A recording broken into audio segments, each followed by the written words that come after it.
Picture it, Los Angeles, 2025. Rainy Los Angeles as well. Crazy out here. Welcome to Out on the Lanai, the only Golden Girls podcast you're ever going to need to listen to. Who am I? I'll tell you who I am. I'm HAlanScott / Sadie Pines. And I'm Pippi Longstocking. Wait. So what's the song in Pippi Longstocking? Pippi Longstocking is coming into your... Can't afford it. I'm Kerri Doherty. Actually, you probably can. And today we're doing a Beyond Golden Girls episode where we cover the many film and TV projects that the women did outside of the Golden Girls during the course of their illustrious careers. And what we watched today has been repeatedly requested by so many of you. It has been. So we finally watched Rue McClanahan in a season 1 episode of the soft-focused CBS drama Touched by an Angel. Have you noticed that those shows, those dramas of that era, like I feel like Dr. Quinn Medicine Woman, they're shot with just such soft focus. You know why? Why?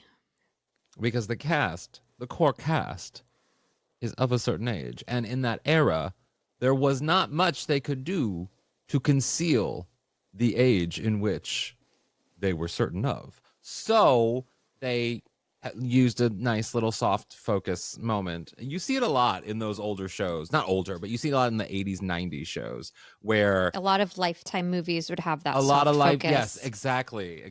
And you know what? I'm about it. Trust me. Like, look at this light. If you're watching now, I'm Kardashian lit right now. You know, if I turn this off, here, I'm old. Where did you go? Oh, you're so old. Where did all those wrinkles come from? Wait, look. This accurate age, 31, 28. Ooh, okay. I'm going to show you what happens if I turn my light off. Okay. I'm a ghost. Wow. You are I'm just a ghost. in the dark now. You are in the dark. Okay, my light's back on. I'm just in the dark. Yeah. For people just listening, they're like, "Why? What are they doing? Why is she calling herself Pippi Longstocking?" It's because I have pigtails. Yeah. Okay, we do have a lot to talk about with this program.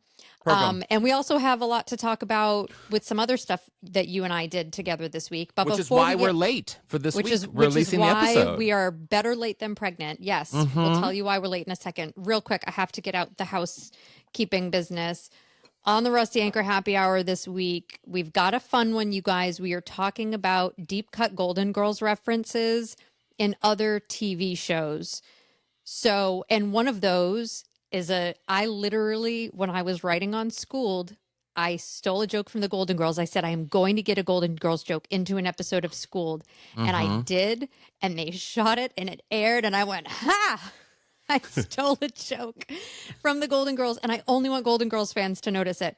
So there's that. And then our friend Jeffrey Carter, who we love, good friend of the podcast, also found another really fun Golden Girls reference that Mark Cherry put into Desperate Housewives. So that's what we're going to be talking about in the Rusty Anchor Happy Hour. We also have a live watch-along party Sunday, February 23rd at 4 p.m. Eastern, 1 p.m. Pacific. Voting is still open to choose the episode. So if you are in the $8 a month tier, if you just want to check it out, just do it for a month. Binge all the bonus episodes and interviews, do a live watch-along, and then you can cancel if you're like, I'm not paying $8 a month every month. Do it for a month. And you can do that at patreon.com/Golden Girls Podcast. We just love everybody we love all of you, but the GGVIP Club is really fun. And the watch-along parties are really fun. We love everybody, no matter where you meet us at. We are there for you. Can we tell them about what we did this week? Because I'm really eager to. Sure. I didn't know if we were going to save it for the Rusty Anchor Happy Hour, but I'm really happy that we're giving it to everybody. This is not something that is behind a paywall. This is something that is shared with everybody. It is very important. Kerri Doherty. Tell me, at what point do you want me to start reading our text message exchange about this, by the way? Because there were some really funny texts that were exchanged. In what way? I don't even remember that. Why don't you set it up? I'll set it up. Okay. Set it up. I'm trying to think what I can say. I'm doing. I know some people who are involved in a show, and I'm doing something with this show called, which you all know, Mid-Century Modern. It is, if you've read any of the headlines, it's sort of the gay Golden Girls, if you will.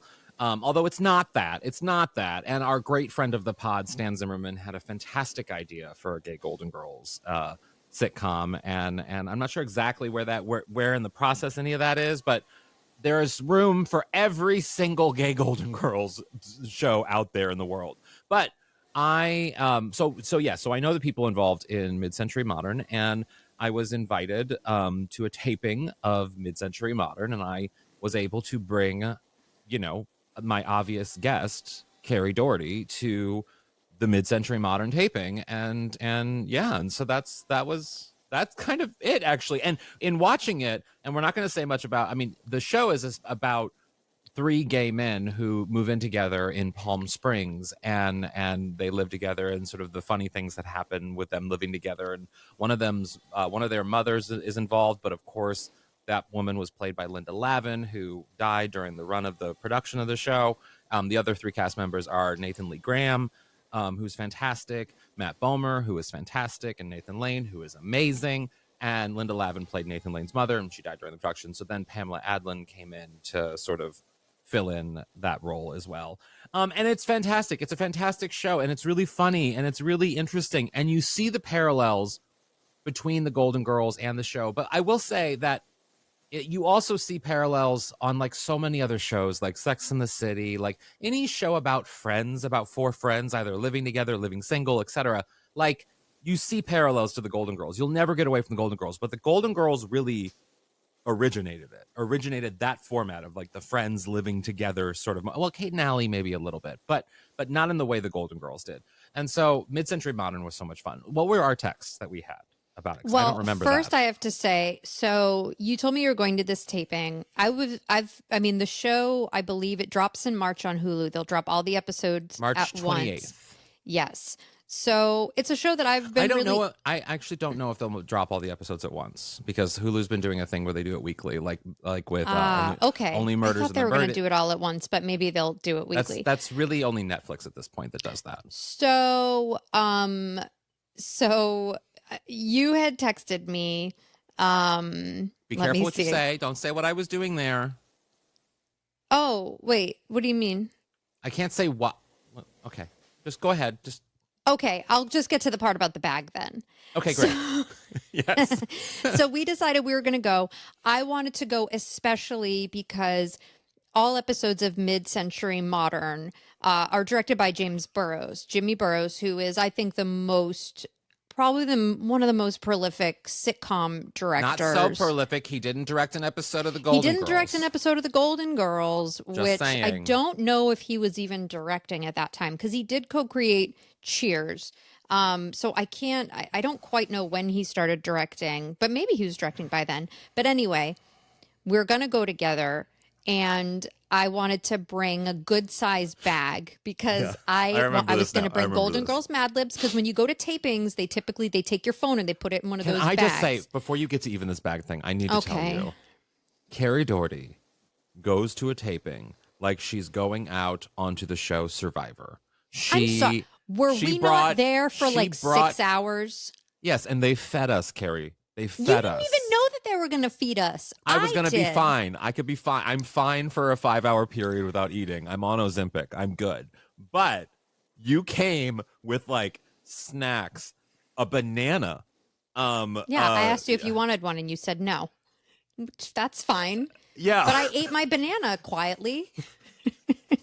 Because a banana doesn't have a scent. It's a banana. It's not an egg salad sandwich. If somebody has an aversion to the smell of a banana, I was waiting. People do. People do have an aversion to a banana. That smell does not linger in the air. No, like it doesn't. The aforementioned egg salad. So but I was waiting for you to take out like one almond and like. So I sent you a video. Yes. That it was like, maybe should I just play the video? I don't even know what it says. Is it okay if I just just play it? Yeah. Okay, I'm gonna show you. Do you have an extra bag like this that's like this size, but that isn't falling apart because it's cheap from Target and 15 years old? If not, no worries. This bag. Wait, I need to say this bag. This bag this bag is actually You don't call it like, a bag in quotes. It's yeah, not because a it's bag. not. Call it a bag It in is quotes. so the fake leather. I believe it's fake leather, correct? It has to be because it Yes. wouldn't be peeling like that if it was real. Of course. It is fake leather is peeling off to the thing that I'm actually concerned that if little Oreo accidentally gets some of the fake leather in her mouth, that's peeling off the bag. Kerri. Well, first of all, I vacuumed up all the stuff that fell off the bag, and then I promptly threw it away. 1, 2, little Oreo, she's not 5 months old anymore. She doesn't just pick up pieces of pleather and put it in her mouth. If anything, the dog would have inhaled it. But I did. I vacuumed it up. I threw it away. I mostly vacuumed it up because it was a nuisance. You threw away the bag? I threw away the bag. But wow. I told you, because I don't I have my fanny pack. Yeah. My old gross fanny pack, and I had that bag. That's really all I had for bags. So I said, well, I need a bag. So surprising to me. I need to bring I know. Well, I just like you I don't don't have know. a tote bag. You know, what I have mean? a backpack. I didn't want to bring a backpack. No, I you use can't. backpacks. No, we're not in an age where we carry well, around that's backpacks. why I said I want to look profesh. I don't want to have a backpack. So, but yes, I needed to carry my banana. I needed to carry my water. I brought my James Burrows book because I was like, if I meet James Burrows, I'm going to ask him to sign my book. I brought my Golden Girls Mad Libs because, again, I was like, we might have some downtime. I didn't know how good the warm-up comedian was going to be. So I asked you if you had a bag, and you said, I'm reading our text, you said, yes, I have a bag you can use for sure. Do you want it that big, or can I let you use a cute one? And you said, I feel strongly you should use my Prada. And that word sent me into a tizzy. I said, all caps, oh gosh, no, you can't hand me something so nice. You said, but the Prada is cuter. And I said, I'm literally wearing a Donald Duck cardigan. No, but it is cuter. It was cute. It's a cute. You can. And then you sent can me the pair picture. Prada with Donald Duck. Can I show them the picture of the bag? Which bag? The one that you let me borrow. Oh, you sure. sent me a picture of it. Yeah, so sure. this is the cute black bag. What kind of bag was this? So it is a Proenza schooler bag. It's a cute little bag. Michael loves that brand. I will say I was gonna let you borrow this Balenciaga bag that I have, but I figured that was gonna send you into a mental breakdown. So I needed to get you a bag that looked like it could come from Target, but was actually and then here's what not. you said, I'll bring this one. And you sent me a picture. I said, great. It's not Prada, right? Like, give me something you bought at Target. And you said, I don't buy bags at Target. I don't. You said, I'm sorry. You said, but that one is good and cute and what you need. And then a little while later, I texted you and I said, you want me to bring you a banana? I'm bringing snacks. And you said, oh no, I'm good. Yes, because we were literally I'm sorry. Like, trust me, I love a snack. In fact, before we came here, because it's raining outside in Los Angeles, Michael and I went and got Chinese food, which is just like such a fun that's so good for a food. rainy day. And then last night we went out to dinner with our friend Naomi, and Michael got a big piece of chocolate cake from the place, and I finished the piece of half of the chocolate cake that we had, and I feel a little like blue from it, but it was delicious. And so why did I bring that up? Why did I bring up that food? I don't know why I brought up my dinner. Because I asked if you needed a snack. Yeah, because I just, so I can eat. I say that to say I can eat.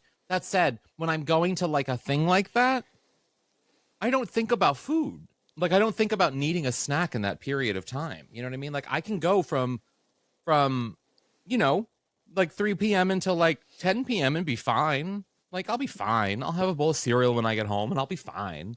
They did give us a sandwich at the taping, and I will say, the sandwich bread, a little tough to bite off. It wasn't as easy to just It was tough, but mine, for some reason, it got a little wet. I got the vegetarian sandwich, so mine was like, it wasn't that tough.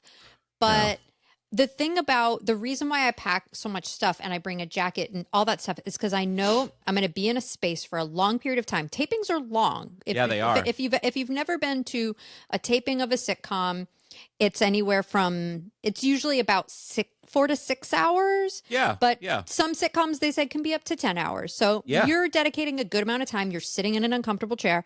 And the last thing I wanted to do was have the enjoyment of seeing a sitcom taping taken away because of my body feeling discomfort, either from hunger or from being cold or hot. That's why I layered. I brought a jacket. I brought my snacks. I didn't want to get upset because my body was uncomfortable. That's why as soon as we got there, I was like, I'm finding a bathroom, and I needed to have an escort to take me to the bathroom because they don't let you go by yourself.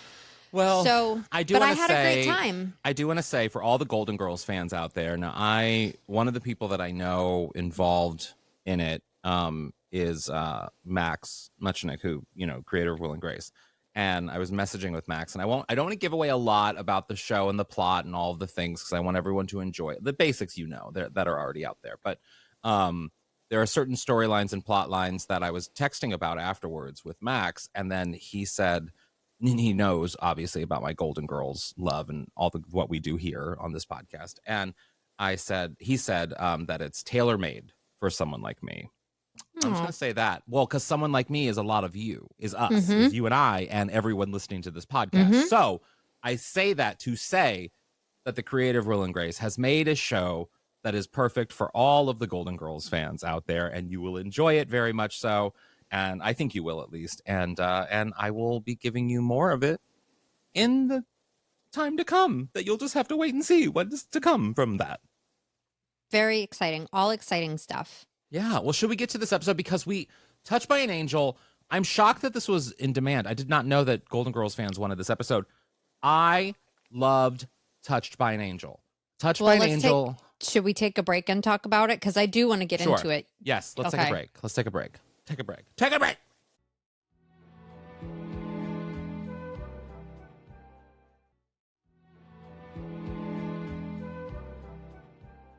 Yeah, I remember as a kid, I don't remember the day. I think it was on a Saturday. I think it aired on a Saturday, if I remember correctly, or maybe a Friday. It felt like a weekend when I was a kid. Then again, maybe every day felt like a weekend when I was a kid. But I remember I didn't go out a lot because I was a TV kid, and all my friends were basically like weekday friends. You know what I mean? Like I didn't really have weekend friends because I had my brothers and my family, and I just wanted to watch TV on the weekends. So like I didn't care about anyone else. Same. And yeah, exactly. I mean, everyone else was boring and they were doing like outside stuff, like fuck off. So I remember watching Touched by an Angel and loving. I have to play a little bit of it. Loving the theme song. Walk down the road. Della Reese. Oh my God. And it had all these like montage. What's creepy about, if you really, as an adult looking back on this show, watching this episode, I realize how bonkers this show actually was, because there's magic involved, and that does not. I have so many questions about it, having never had seen it. Oh, you've never seen Touched by an Angel? You've never seen Touched by an Angel? I've never seen Touched by an Angel. For anybody else who has not, this is the description of it, which again, I had so many questions. A trio of angels travel the earth, inspiring people at crossroads in their lives to turn to God. But the angels aren't only teaching people, they're also learning lessons themselves. This was a show that ran for 9 seasons on CBS from 1994 to 2003. It starred John Dye, Roma Downey, and of course, Della Reese. You know who Roma Downey's married to?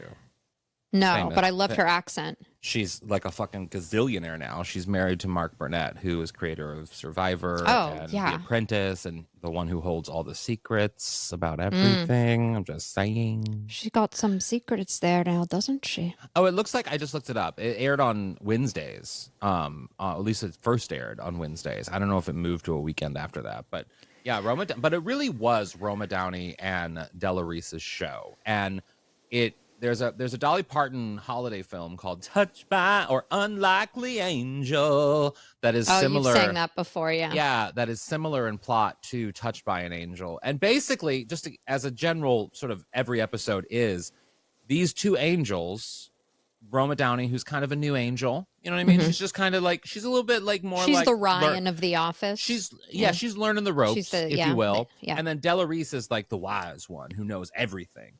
And can do things, and they go to these different situations and insert themselves, and in the process help people turn to God. It's very, very, very Christian. which probably is why my family watched it as when we were kids.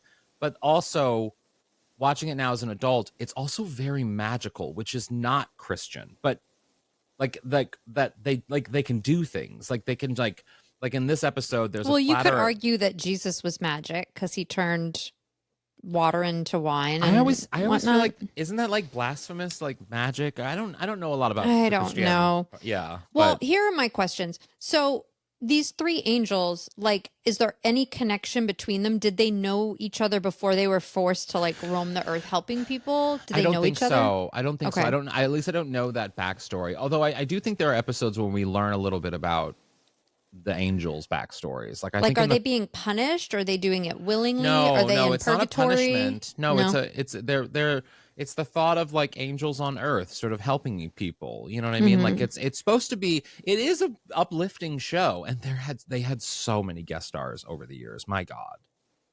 Well, that I believe. Well, so Rue was a guest star. So this was a season 1, episode 8 called Manny. I mean, I don't want to say that Rue's performance like is what solidified the, long-term status of the show, but I don't know. It was great. So in the episode of Manny, here's the description of it. The angels help with a social event for a well-known doctor, his wife, and mother. A young child shows up at their home claiming to be the child they agreed to sponsor. The wife welcomes the child, but the doctor and his mother are worried. And Rue plays, I love this name. I mean, Rue is basically playing Blanche Devereaux in this episode. Yes. She plays Amelia Bowthorpe Archibald. And she says it a million times in this episode, which is amazing. Yeah. This episode of Touch by an Angel, we'll get into it, but it felt like an episode of the Golden Girls to me. Like, it literally starts with Rue on the phone frantically trying to find a new party coordinator for the big Founders Club banquet. Like, what a way to, like, that would be exactly how a Golden Girls episode would start. Yeah. And her daughter-in-law is trying to get pregnant via IVF. Aurora. And in the end of the episode, Rue's character says what the theme of the episode is, which is families are what you make them. So it is so Golden Girls. And Rue looked good in this episode. Rue She looked did. good. Yeah. She looked good. She was doing her Blanche accent. Sometimes we hear Rue do her more Oklahoma accent, but this was full on Blanche. Yeah. We should also say, I'm so sad. I picked some really great clips for this episode, but we run them through a program before we decide to do, and we don't want to get dinged, so we'll get dinged for it, so we can't play them. So we're going to describe them, and then just highly recommend that you watch this. You listened to this YouTube. podcast for 10 years without clips, so it's only been 9 years, I should say, without clips. So we're going old school with this episode, and that's fine. Sometimes that's fine. Did you recognize the woman, the actor who played Rue's daughter-in-law? No. So her name is Gail Edwards. You might know her as Danny Tanner's girlfriend, Vicky, on Full House. And she also played Six's mom on Blossom. Oh, yeah. None of that rings a bell for me. Well, like visually. Visually. She did. So Rue is this, she's sort of an what would you call it? Like a matriarch debutante. You know, she's a woman from a very well-regarded family. They throw these big parties. Yes. Her son is like donating money to a new children's wing of a hospital, and it's going to be in their family's name. But him and his wife are trying to get pregnant, and they're not. And there's IVF, and Roma Downey has been sent by Delarice, I guess, to help this family. Well, no, by God. Oh, sorry, by God. She's not. So she doesn't work for Delarice. She works for God. Right. Well, Got no, it. Delarice is just sort of her manager on Earth, but like Delarice is more of a Michael Scott character. Got it. Yeah. Thank you for explaining it. Yeah. So Delarice explains to Roma Downey, like, here's your job. The people in this household have nothing to look forward to except for the next party, Rue, or the next disappointment, which is like Vicky and trying to get pregnant. Yeah. She said maybe something less than their idea of perfect is exactly what this house needs. Mm-hmm. If that were me, I'd be like, what the fuck am I supposed to do with this information? I know. Della Reese always did that on this show. Della Reese. Also, one thing I didn't mention that I should mention, Della Reese is famous for singing. I don't know if she originated the song, but she is famous for singing "What'll I Do," which we know from the Golden Girls with B. Arthur. So there is even more of a. I knew when we started the episode, I was like, I knew there was a B. Arthur connection, but I didn't know what it was. Yeah, no, Della Reese is kind of. This show is actually insanely crazy. Like, it is a fever dream on many levels, and I didn't realize it. I have not watched this show since I was a child, and watching it now as an adult, I feel uncomfortable. I was okay with it. I'm going to jump ahead for a second because I want to play this. Anytime the angels did magic, Yeah.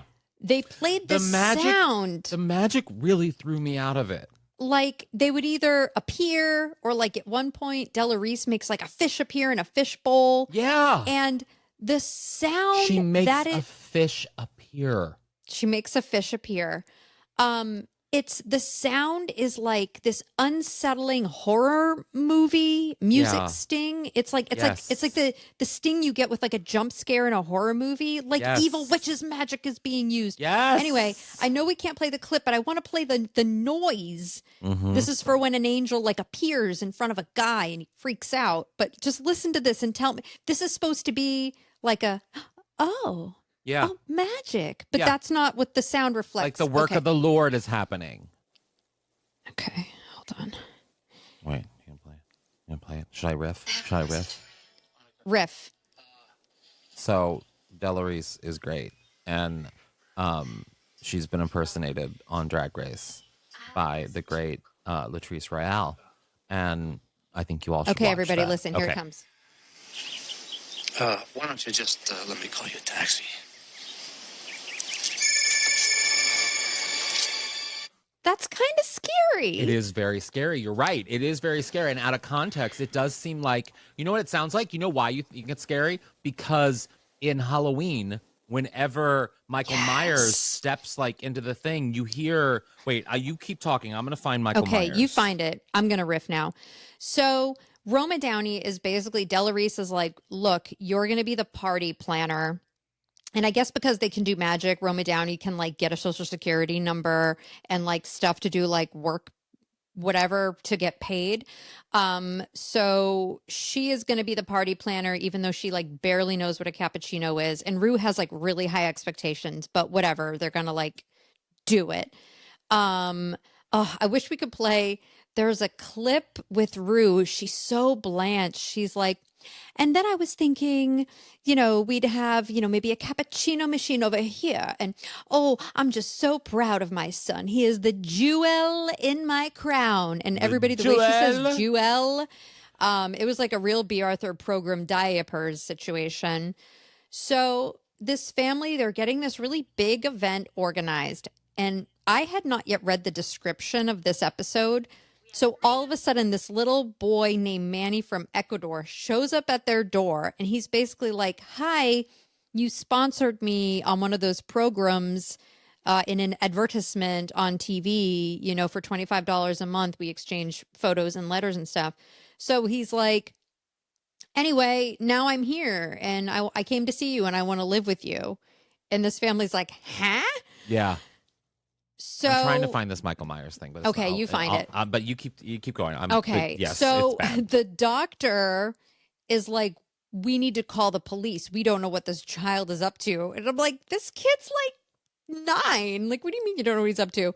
But his wife and Rue are kind of like, oh, shut up, Rose. He's staying with us. And what's funny is like, they think that the kid staying with them is the safest option for him. But literally time and time again over the next few days, this kid's life is put in danger because of these people. I don't know if you noticed that, but no, they're actually horrible with this child. This child is in danger. Can we talk about the slide? Please. Do you remember this? So he like wanders out into the backyard. and he sees like a slide and it's like, oh, cool, I'm going to go down it. But like, it is a slide that it is so massive and long. It's like the kind of slide you would buy from like a defunct amusement park because it like broke and was unsafe to ride. They just have it in their backyard and it's like covered with leaves and debris. And these people are supposed to be like well off. Yeah. So anyway, they have this very dangerous slide in their yard. The kid goes down it. Later, the dad is like gonna go golfing, and the wife and Rue are like, take him with you. And he's like, ugh, okay. And then smash cut to the little boy is driving the golf cart. Like he just he was like, go ahead and drive. And he's like, oh, and they like crash and shit. And I'm like, why are you are endangering this child? I understand, like maybe you want him to have fun, but like give him safe fun. Wait, speaking of spooky, I think I found a similar sound from the Michael Myers thing that reminded me sort of The Thing. This is obviously scarier, but this is it.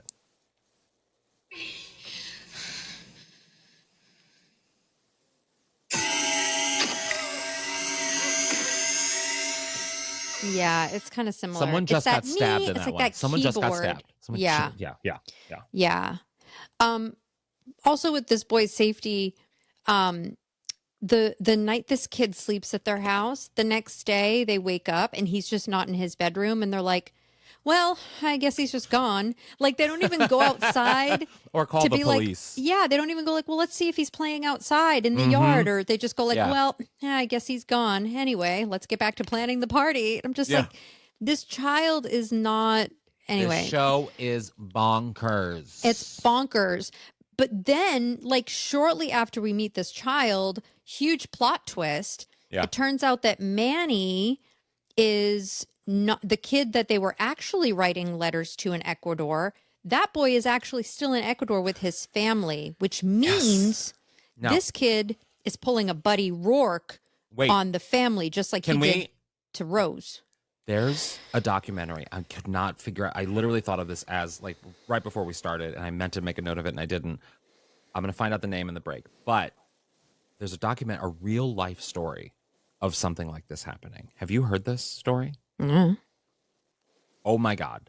There's this documentary about this boy in Texas who has missing. He's missing from this family. Don't know where he is. And then a boy in, I think, Spain or Italy, I forget what it was, like 10 years later says, oh, I'm him. I've been kidnapped, but I've been found. And the guy is just a con artist. And he's saying he's this missing boy from Texas.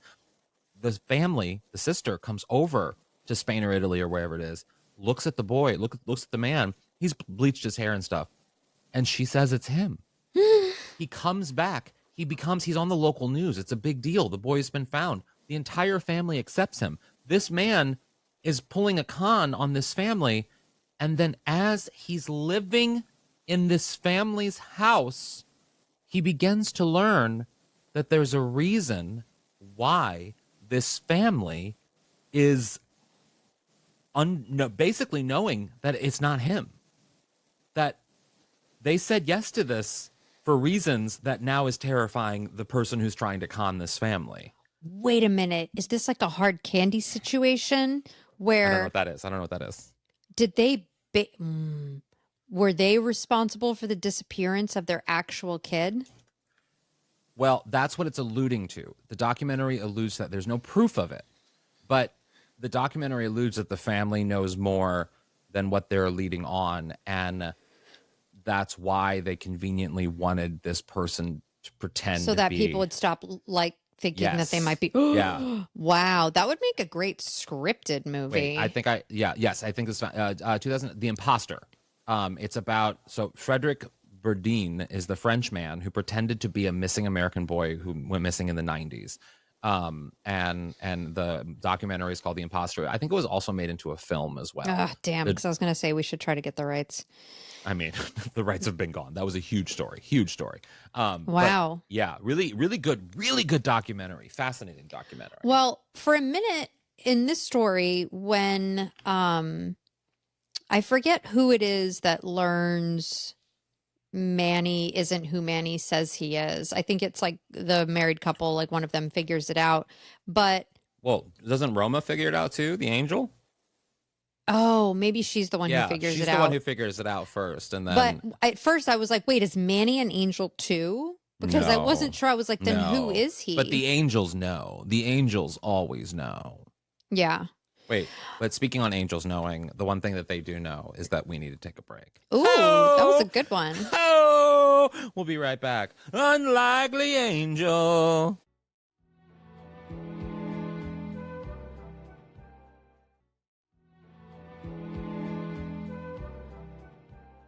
So, yeah, I had questions about who this little boy was who was saying he was Manny from Ecuador.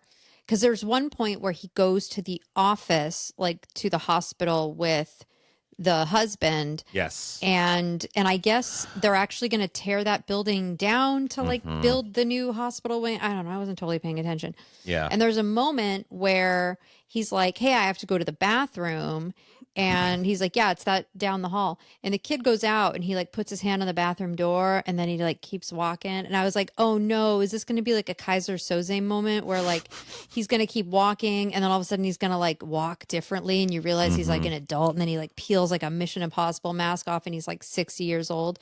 But Wow. it was actually a lot sadder. Yeah. So he goes down to it was a lot sadder. This is where I cried.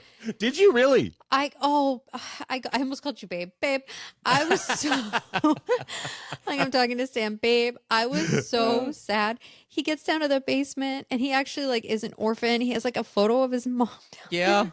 Yeah. And he's like, and it turns out he actually lives there. And he's like, "If they tear this place down, I won't have a home." And I was like, it's this little boy should not have a home. Yeah, I got really, really upset. Yeah. And then, okay. So yeah, this is where I had clips. I wish we could play them. I know. There was a really funny scene. Again, you can watch this on YouTube. Highly recommend everybody watch it. Yeah. Where Rue is in the kitchen with Roma Downey and Roma Downey's like having like a sidebar conversation with Della Reese, but Rue can't see Della Reese. And Roma's basically like, "I'm going to drag you into this." And then she turns to Rue and she's like, and I can't do it, but like, "Hey, would it be okay if I had an assistant?" And Rue's holding like a pie, what's a pie scooper? What's the thing that like a pie knife, whatever. a pie? It's not the knife. It's the spatula, the wedge, the spatula. Anyway, yeah. She's like holding it, and she's like, "Yeah, sure, you can have an assistant." And then all of a sudden, Della Reese appears, and it plays like the wee wee music. Yeah. And Rue just goes like, "Oh, haha," like, "Oh," and she's here. But like, if you watch the scene, the women are standing in a tightly packed corner. There's no way that there's no way that she could have just like turned around and all of a sudden it's like, "Oh, this woman walked in from." She was not a small woman. Bananas. The show is bananas. Yes, the show is like something like if John Waters tried to do an emotional drama, this would be what he would come up with in a fucked up way. Yeah, or like it feels a little David Lynchian. Rest in peace. Like, oh yeah, you're right. It does a maybe little it's bit. just the unsettling sounds that remind me of David Lynch's You mean the work. And then so Roma and Della Reese, they're decorating, I guess, with the party, and Della Reese always, if I ahead. remember correctly, in every episode, Della Reese kind of plays that vibe where she's sort of like just hovering. I mean, people who love this show must really be hating us right now. But I know, I'm so sorry. I'm so sorry, but it's fun to make fun of this. But she plays like where she kind of like has to like swoop in. It's a Wonderful Life in a way, in that like the angel has to kind of swoop in and take care of things in order to prove a point. You know, like the superior angel, like in It's a Wonderful Life, like he had to jump off that bridge in order to get whatever.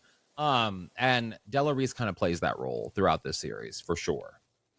There was a great moment. So throughout the whole episode, when Rue was talking about the party, she keeps saying like, "I just want to make sure that my centerpieces are really kinetic, you know, like there's a lot of movement." And at one point, Della Reese shows her the centerpiece and she's like, "Oh, I was kind of hoping it would be more kinetic." And then Della Reese is like, "Wee, wee." And then all of a sudden that's where the goldfish appears. Yeah. And she's like, "Oh, well, look at that. There's a No, little goldfish. No, she's like, oh, I didn't see that goldfish before. How did you not see a goldfish? I mean, I don't know. Again, there's so much magic happening right in front of There's her so eyes that much she just magic, goes like, which I'm "Oh, sorry. I wish we could play the clips. They're so good." I really need someone who is devoutly, or at least maybe formerly devoted Christian, to explain to me how magic is okay within Christianity, because I always thought this degree of magic in a show seems witchy, seems like dark arts. seems dark arty. Yeah, seems like a little like it's just, I don't know. I mean, yeah, sure, Jesus was able to turn that blood into wine or whatever it was. I don't know what he was drinking, but you drink his blood. He doesn't drink his own blood. But are you that surprised? Yeah, you drink his blood and you eat his body. Really? Yeah. Is that true? Yeah, when you're getting communion, they say, I'm sorry, the body of Christ, and then you go, and you open your mouth, and either they put it in your mouth or you put it in your mouth. That's not gay. That's not gay. Well, okay, have fun with it. Magic, poofy, poofy. This is the tush push all over again. Yes. So, anyway, at one point, the Irish angel gives not Manny a little pep talk, and she's like, "You got to come clean, like, to the family." And he does, and they get angry. But like, I kind of accent is strange, isn't it?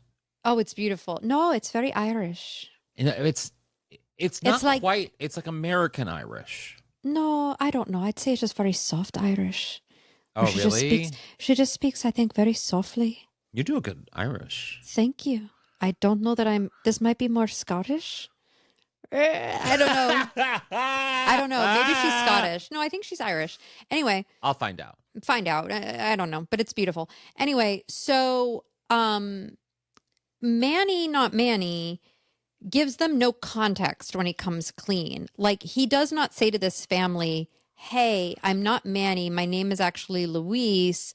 I live in the basement of the hospital that you're about to tear down, and I don't have anywhere to live, and that's why I came here," and blah, blah, blah. If he had said that, maybe they would have been more understanding. All he says is, "My name isn't Manny. My name's Louise. I was hoping you could be my family." Which is not the way to make it work for you, Manny. Or Louise. I mean, at the end, like, he is a child, but they're like, and the dad's like, "Who are you working for?" Yeah, the dad in this, who also was in Halloween Town, I will have you know, he is kind of a dick. I did not like him. Yeah, it felt like the show was like kind of teetering. Like, it was like they were trying to make, I was like, are we supposed to like him or be rooting for him? I was never rooting for him. What else has he been in? He's been in a few things. The Contender. Yeah, he was the husband in The Contender. And Summer School. Oh, yeah. Summer School takes us back to our fight. Well, my confusion over the Mark Harmon. Remember that when we were like, is Mark Harmon hot? Right. I remember. Yeah. Mark Harmon is hot. Back then. So then... so the boy like runs away, and then there's a moment where Roma Downey goes to Rue McClanahan. Yeah. And she's like, "Now is I know your story. I know your story. Don't you come clean to your own family? You need to pull a Manny." And so this big gala event is going on. It's the, best friend of the Friend of Goodyear Award party. It's happening. Yeah. Rue is trying to get her Daughters of the Confederate, whatever happening. And then she has to be like, "I'm a Yankee." Yeah. So her son is about to give this huge speech. And she was like, "Now's a great time." Her dickhead son. Her dickhead son. And she's like, "Now's a great time to just drop two huge bombshells." Because she was so concerned with this party being perfect, and then she's just like, "Well, I guess I'll just fuck it up." So, and just, I mean, it's like she chooses a moment. Yeah. But also, I guess it's because Della Reese is also like, "You are holding on to secrets and you better let them out." So I think, which is like also terrifying. If like, think about this: you're at your party. You don't know this person. She's the assistant to the party planner you just hired like a week ago. This person just showed up in the corner of your home randomly with a goldfish or whatever. And she then goes up and be like, I know your secrets. Yeah. Like, She's a witch. yeah, this is You would witchy. say. This is witchy. Yes. Oh. So she calls her son in and she's basically like, honey, you know how our family name is so important to us? You know, we are the Bowthorpe Archibalds. She's like, so I'm not actually a Bowthorpe. My name is Amy Clump.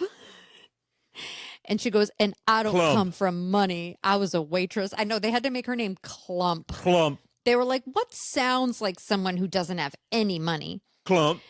And so that in and of itself is a huge bombshell for her son. He's like, okay, so we're not both Thorpes, but you know, you married my dad, Archibald. We're Archibalds. And she goes, yeah, honey. So speaking of that guy you think that's your daddy, Archibald? Well, no, I actually had an affair with the gardener, and that guy's your dad. And Which she's is just so like, Blanche coded. Is so Blanche coded. anyway, honey, enjoy your party. Yeah, I'm a Yankee. You have fun. I'm a Yankee. I'm a whore.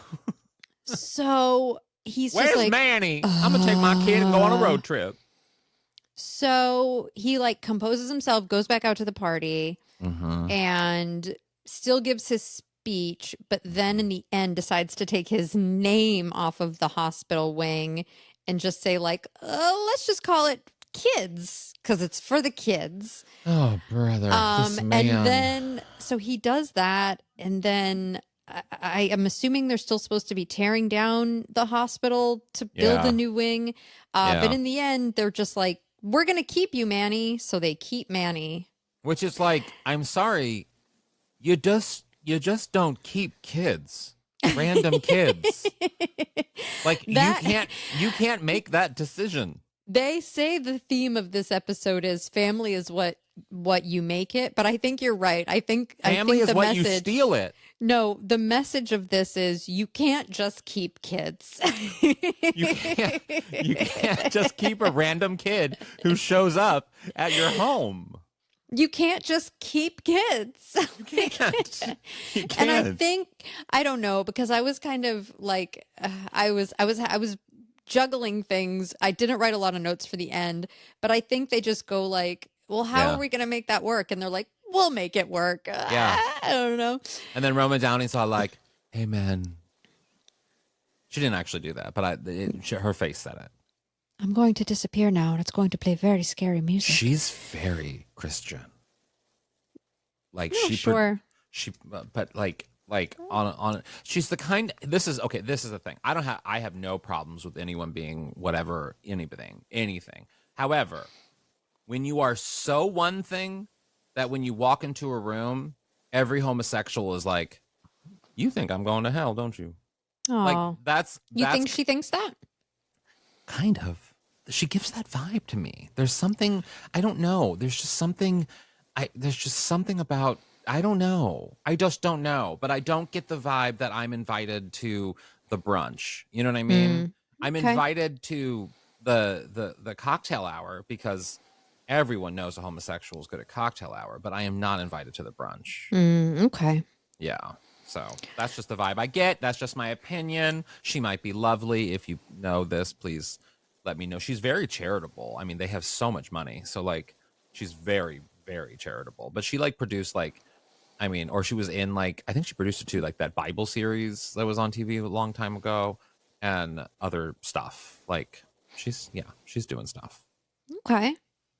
Well, that was the show. I mean, I really recommend that you can find it on YouTube. I would watch it because, again, Rue is great. She's giving such Blanche vibes. She's so good in it. Yeah, Rue is great. Rue is wonderful. And I love Della Reese. I do love Della Reese. Della Reese I is thought just... everybody was good. The little boy was good. Everybody was good in this show.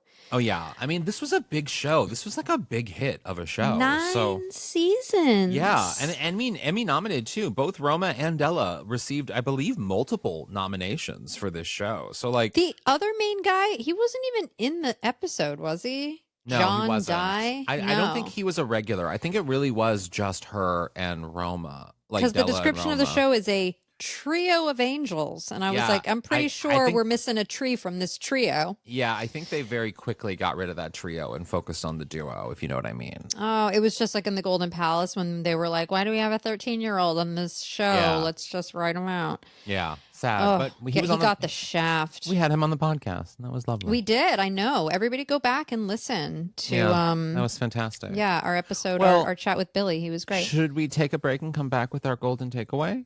I think we should. Okay. That's my magic sound.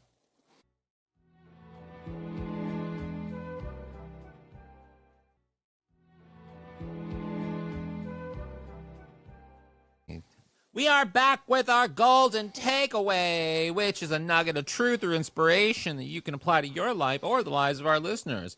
Miss Kerri, what's your golden takeaway from this very religious episode? I think my golden takeaway, I want to repeat it because it's worth repeating. You can't just keep kids. It is worth repeating. I had another golden takeaway all teed up. You can't just keep kids. I mean, you can't. Am I wrong? You can't. You can't just keep kids. So that's my golden take. There is a process, my friends. It's a process. There's paperwork. There's involved. stuff that has to be done. Yes. What is your golden takeaway? Well, I was thinking about this. Like, would I make a good angel? You know what I mean? Like, I was thinking about this because I'm not necessarily a people person, although I'm good with people. But I am good with telling people when they're wrong. And so I do think that maybe I would be a good angel because I'd be able to fly through and be like, you don't want to do that. Trust me. I'm an angel. I've seen it all. I've done it all. Why do you think I'm here? Not in heaven. Am I? I'm here. So don't do it. Like, I would be a good angel. But also, aren't angels just like not scary ghosts?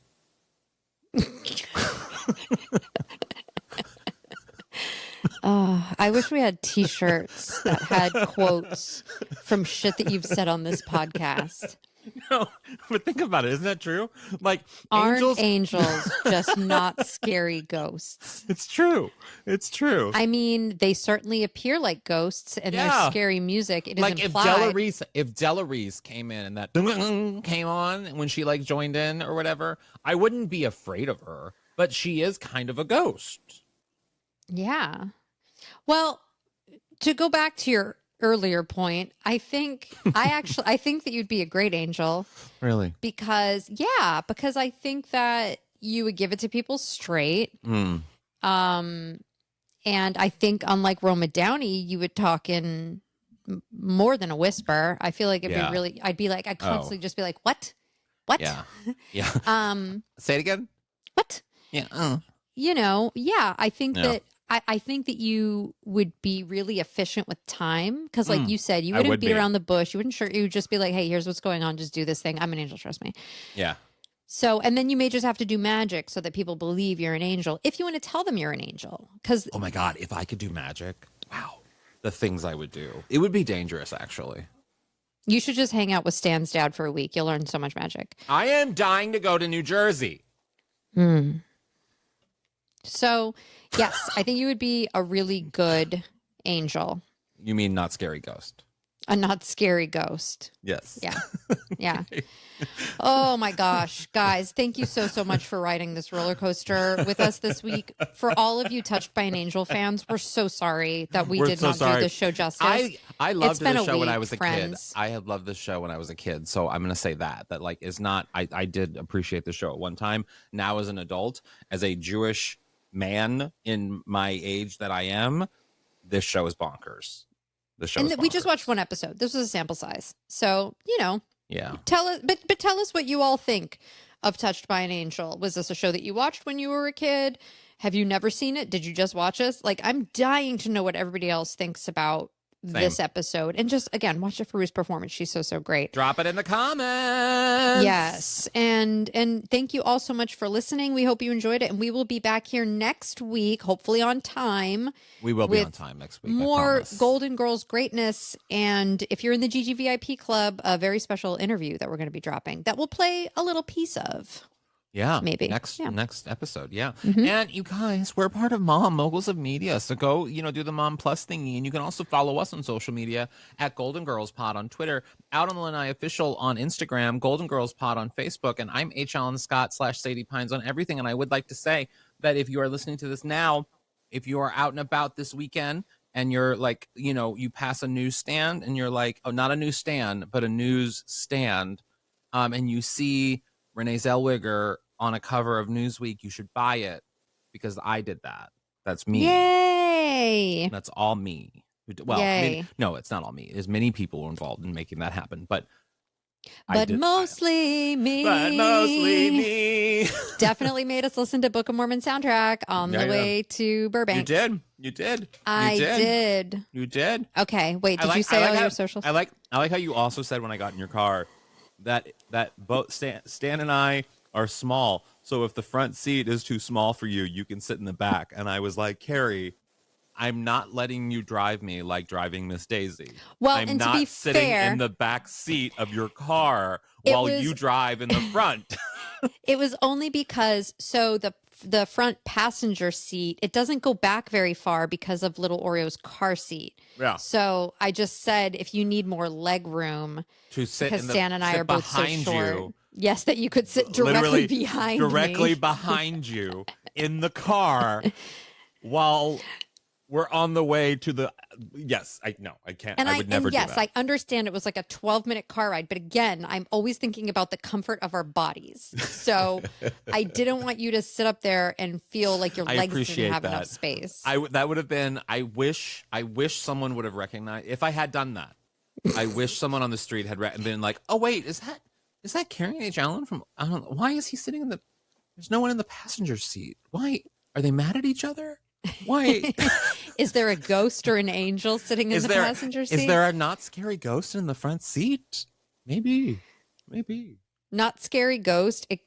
My brain keeps thinking you're going to say Knott's Berry Farm. I wonder if anybody else is having that moment. Is anybody still listening? Nope. I don't know. Nope. If you got to this point, just comment panda and I'll know in the comment. I don't know why panda came into my head, but great. It's there. Yeah. Well, and I'm Squidsy on Instagram and Squid Eat Squid on Twitter. Squid Eat Squid. And if you guys want to do something else nice, you can rate and review the podcast wherever you get it. That's a special thing. It's happening. And remember, as always, stay golden. Unlikely angel.